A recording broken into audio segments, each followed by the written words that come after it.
Existe uma linha muito tênue entre cópia e inspiração no mundo da moda. E nessas últimas semanas nós recebemos a notícia na internet que foi dada pelo próprio estilista da marca Missy, que é uma marca brasileira, de que a Miu Miu, uma marca internacional e muito grande, havia feito uma bolsa muito parecida com uma bolsa da Missy lançada em 2020. Nós vamos falar um pouco mais sobre toda essa questão de como funciona plágio, cópia, inspiração dentro da moda e aproveitar para falar um pouquinho mais desse caso em específico da Missy e de outras marcas que já tiveram acusações de plágio também.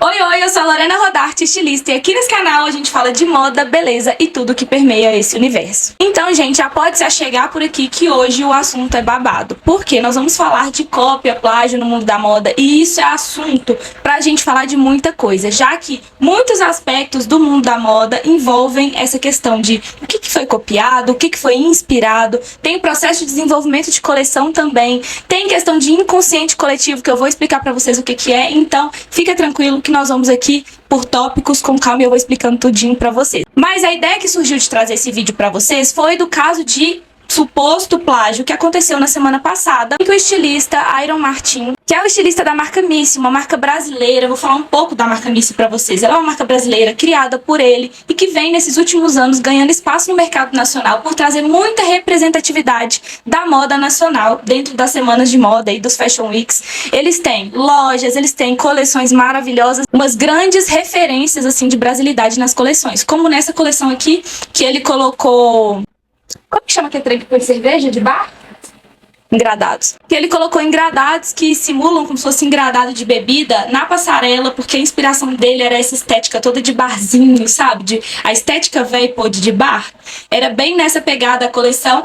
E aí ele usava toda uma trilha sonora de música brega com essa estética de bar, tanto na divulgação da coleção quanto no desfile. E ele também fez uma outra coleção inspirada em carros. E aí ele usava muito aquela música Eu Gosto de Gasolina, também na versão brega, versão brasileira. E aí ele fez algumas bolsas num formato de galão de gasolina também, ou seja, ele sempre trazendo esses aspectos da nossa cultura para as coleções, o que é muito bonito. E aí nessa semana passada, o estilista que tem uma bolsa que é chamada bolsa bambolê, supostamente foi plagiada pela Miu Miu. Essa bolsa aqui, ó, ela tem essa estética de arco bem legal, e um outro aspecto muito legal da Missy é que ela traz materiais alternativos para a produção, mais ecoeficientes, materiais que têm uma tecnologia, couros diferenciados desenvolvidos aqui no Brasil.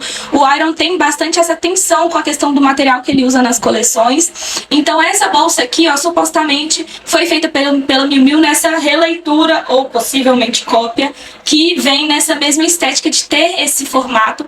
E o que ele explica é que ele desenvolveu o método de costura dessa bolsa bambolê para que ela conseguisse ter essa estrutura em volta e essa costura da bolsa por dentro, o que provavelmente parece supostamente ter sido plagiado aí nessa outra releitura da Miu Miu, o que realmente, gente, visualmente ficou muito parecido, não é mesmo? Aí nos stories do estilista ele postou o seguinte, vou ler pra vocês. No primeiro story ele falou: gostaria de falar com vocês sobre propriedade intelectual e colonialismo. Até quando? Colonialismo e propriedade intelectual. Não vai acontecer absolutamente nada com a Miu Miu, mas se o caso fosse o contrário, mesmo que por uma coincidência, a Missy ou qualquer outra marca brasileira estaria sendo cancelada. E esse comportamento faz parte do processo de dominação econômica, cultural e política da Europa e de tudo que vem de lá. Eu sou designer de produto e entendo do processo e construção técnica de um. A construção dessa bolsa Miu Miu... Olha que bosta. A construção dessa bolsa Miu Miu é a mesma da Bambolê, projetada em 2020, lançada em 2021 e viralizada em 2024. Produtos que, na época, nem referência de costura dentro das extremidades estruturadas tínhamos para facilitar a execução. Eu nunca me manifestei sobre os outros casos parecidos com nossos produtos, mas esse é muito mais sobre o que vivemos e precisamos questionar. É sobre a hegemonia cultural que tende a nos limitar e nos inviabilizar. A gente só existe para a Europa e outros enquanto podemos cumprir a expectativa deles do que podemos ser ou não ser ou produzir. Precisamos mudar juntos, lutarmos contra isso. E, gente, vocês lembram que em alguns vídeos atrás eu falei sobre a questão do Brasil Core, que era que o Brasil estava em alta, né? Todo esse movimento de onde usar a camisa do Brasil, usar as cores do Brasil, fazer remix de músicas internacionais dentro do ritmo de funk, estava em alta, ou seja, a atenção do mundo, falando em nível América do Norte, nível Europa, estava voltada ao Brasil. E com isso era óbvio que as marcas brasileiras estariam em maior evidência também, tendo uma visibilidade lá fora, o que a Missy já tem. E obviamente a gente poderia vir a ter casos assim. E aí é um pouco disso que ele está falando, essa questão de nós servirmos, né, a essa estrutura colonial apenas quando é interessante falar que o Brasil está na moda esteticamente, mas sem enxergar realmente o real valor que a indústria e que a produção de moda nacional tem de fato, o diferencial que a gente tem. A moda brasileira que é feita só aqui tem a sua característica única, e quando acontece uma cópia, essa alma dessa criação tipicamente brasileira, ela é roubada. E aí, gente, dentro desse aspecto também que o Arão falou, da questão da viralização, isso é uma outra questão também. Essa Bolsa Bambolê viralizou em 2024, e nessa questão, né, de viralizar, a gente tem aí um ponto que tá pegando nas redes sociais, que é um certo produto de uma marca, seja de luxo ou seja um produto de maior valor atribuído, viraliza, e aí as pessoas já ficam procurando um dupe barato daquela peça para poder comprar. Então, seja em sites, né, como vocês sabem, que tem ID, a galera já fica procurando aquela cópia daquele produto para poder comprar também. E isso é uma linha tênue também, porque tem a questão de democratização de moda e acesso, já que a gente vive num país com muita diferença econômica, social, então isso dá acesso às pessoas ao produto que elas não teriam acesso se não fosse uma cópia ou um dupe baratinho. E isso acontece no mundo da moda, no mundo da maquiagem, em joias, sapatos, todos esses aspectos. A gente sempre tá vendo aí essa questão do dupe baratinho, da imitação baratinha, para poder comprar. E aí eu não vou nem adentrar esse assunto, porque aí já seria um outro assunto mais social e mais cultural que a gente teria que entrar para poder falar dessas questões da pirataria, da cópia, do dupe, de Shein, de tudo isso.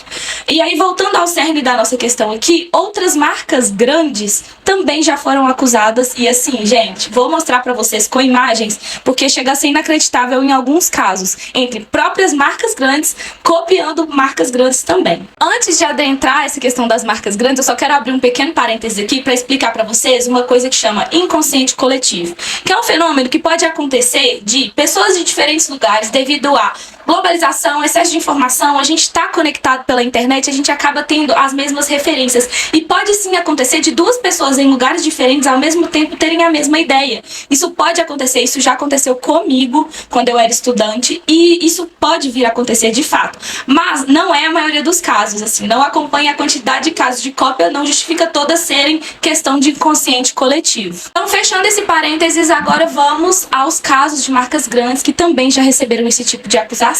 Inconsciente coletivo, se você for mostrar o vestido que você fez quando você estudou, ainda nem existia o Bridget, né, Bridget?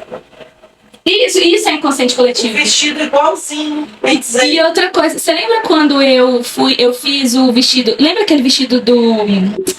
Se fosse agora na época de Bridget, eles iam falar que você... Isso, mas não... Lembra um vestido que eu fiz no Senai, que era tipo um negócio de sereia, assim, escamas? Joguei fora um pouco. Isso, eu fiz esse vestido. Deu uns 6 meses, eu fui na C&A e eu vi um vestido com aquelas escamas muito parecidas. Por quê? Porque naquela época, aquela tendência, ela era um inconsciente coletivo. Entendeu? Sim, só que na época que você fez o vestido não era tendência nem nada. Você fez o vestido da... Eu fiz da minha cabeça, só que inconscientemente, você tá entendendo? Tipo assim, eu não vi isso em lugar nenhum. Porém, eu vi referências que essa outra pessoa também viu, e aí a gente acabou tendo a mesma ideia ao mesmo tempo. Aí isso que é... Aquilo foi muito caso de inconsciente coletivo, demais. Bom, em 2017, o diretor criativo da Gucci na época, o Alessandro Michele, foi acusado de plagiar a criação de uma estudante da Central Saint Martin, e o nome dele é Pierre-Louis Alvar.